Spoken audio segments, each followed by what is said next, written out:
Before we calculate the volume of prisms, let's consider what a prism is. I sort of like the analogy that a prism is a little bit like a loaf of bread. You can put it through an electric bread slicer, like those ones they have at the bakery, and every slice will come out the exact same size and shape.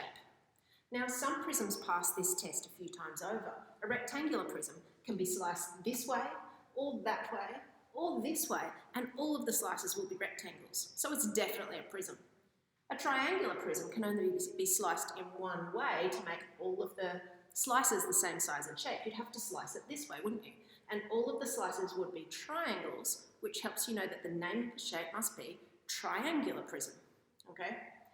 Now, as we go to look at the volume of a prism, this analogy makes a lot of sense because as you imagine cutting the loaf into slices, if we could work out the volume of one slice, then all we need to really do is figure out how many slices there'd be and we'd know the volume of the whole loaf. So let's have a look at this one as an example. Let's imagine that it's a loaf of bread here and we're going to just cut it now into slices. Now it's 10 centimetres long, so how about we slice it 2, 3, 4, 5, 6, 7, 8, 9, 10. We'll slice it, into 10 slices. I'll just make that rough along the top. You can visualise what's happening there. Now, if I look at just the first slice, I've made it up here with little 1 centimetre cubed blocks. Now, each one of these is 1 centimetre cubed. It's 1 centimetre by 1 centimetre by 1 centimetre. Now, I've got the front slice here. I've built it 4 centimetres wide and 3 centimetres tall.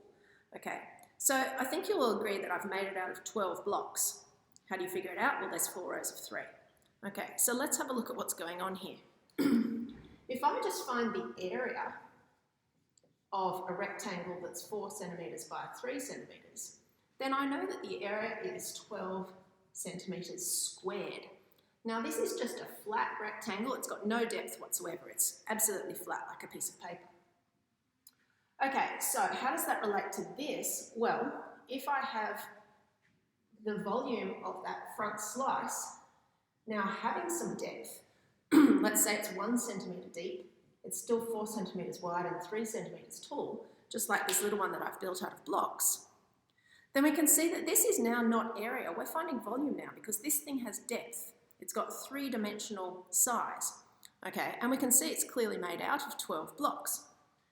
So, what have we found here? Well, we found that the volume of this thing, it's actually 12 centimetres cubed, and curiously enough, you'll say, hey, that's the same number there, we've got 12 and 12. Okay, so this helps us understand what to do now if we know how to find the volume of the crust of our loaf of bread. And we found it by basically just looking at the flat area of the front bit of the crust, and then we multiplied that by 1, didn't we? We found that it's actually the same number, and we just go from squared to centimetres cubed, and our proof for it, we built it. We can see it's made out of 12 of those little 1 centimetre cubed blocks.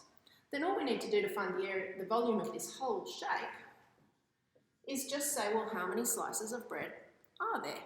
Well, there are 10 slices of bread, so if one slice is 12 cubic centimetres, then the whole loaf will be 10 times that, which will be 120. All right, now how do we put that down as a formula that we can use every time? Well, the simplest way to do it is to say all we needed was the area of the base, the area of that front bit.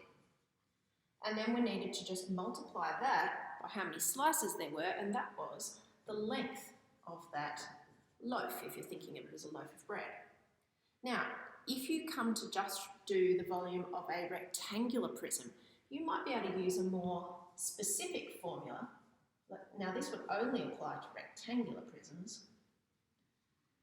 You could say, all right, well, how did we find the area of the base in the first place? Well, we did this, didn't we? We did base times height. So you could say we did base times height to get the area of the front slice, and then we multiplied that by the length.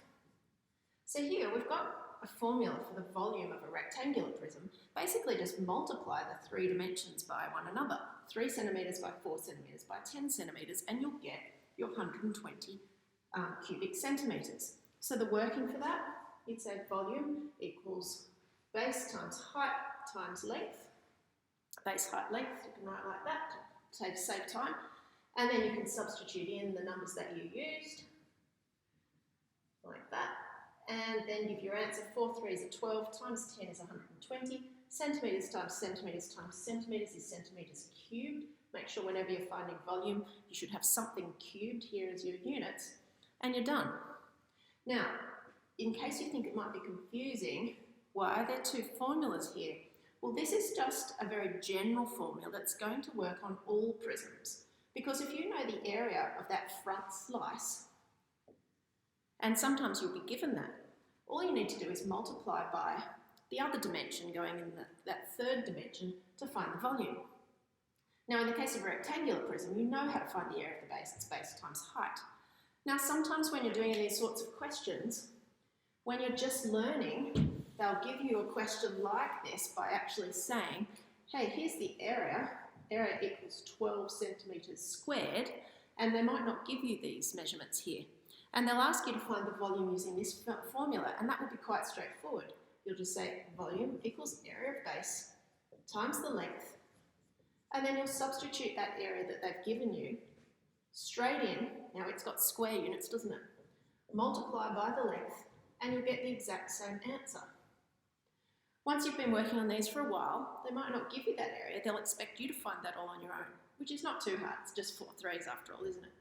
So they might not give you the area. They'll give you all of the actual dimensions. Now let's have a look at how to find the area of one like this. This is our formula, works on all prisms. So that's the one that we're going to be using. So let's leave that part there.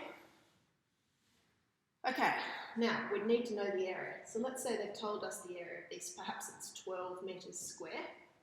Okay, then we'd substitute in the area of the base is 12 metres squared, and the length is 20 metres.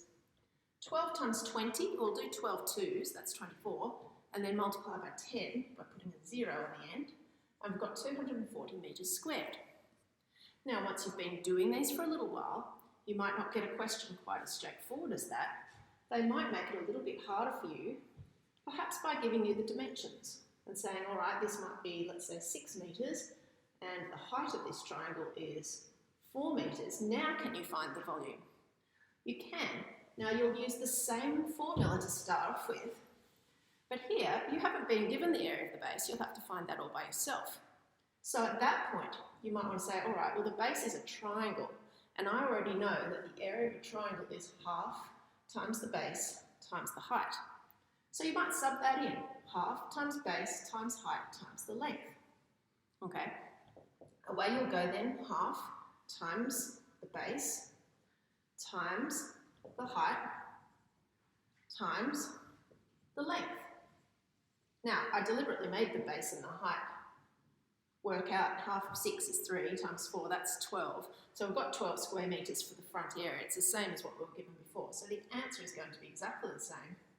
This one was slightly more tricky because we had to actually figure out that area all by ourselves, but very doable. So this is our formula. Now, what happens if you're given another shape that's completely different? Let's think of some other sorts of prisms that we know about. How about a cylinder? Now, what would be the other name for a cylinder? Well, all the slices are circles. You could almost call it a circular prism, couldn't you? But it's got a special name, this one. It's a cylinder. Okay, so what would we need to know? Well, for a simple beginner type question, they might tell us the area of the base.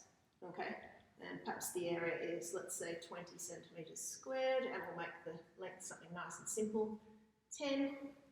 We'd say, all right, area of the base, and the length. Now you might say, isn't this height here, not length? Don't forget, whatever the area is, that's when you put it through the slicing machine. All the slices are the same size and shape. What is that shape? That's what we're finding, the crust, okay?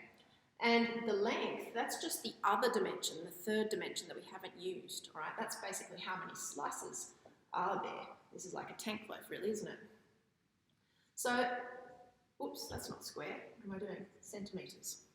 All right, so our volume is 200 cubic centimetres. Now, if they were making it a little bit more difficult, perhaps a little bit more of a challenging question, instead of telling you the area, they might have just told you the radius. All right, let's do a question like that. Perhaps we had the radius here and they said radius equals, I don't know, let's make it be 5 centimetres. It's not to scale. Now you've got to think a bit. You need to go, all right, well, the area of a circle, I know that, it's pi times the radius squared. So the area of my base will be pi times radius squared. Then I need to multiply that by the length. Okay? Now for this one, you need to get your calculator out. Obviously, you've got 5 squared, which is 25. 25 times 10 is 250. So I know it's going to be 250 times pi, which is 3 and a bit. And you'll need to work out what that is with your calculator to get your answer, which will be in centimetres cubed.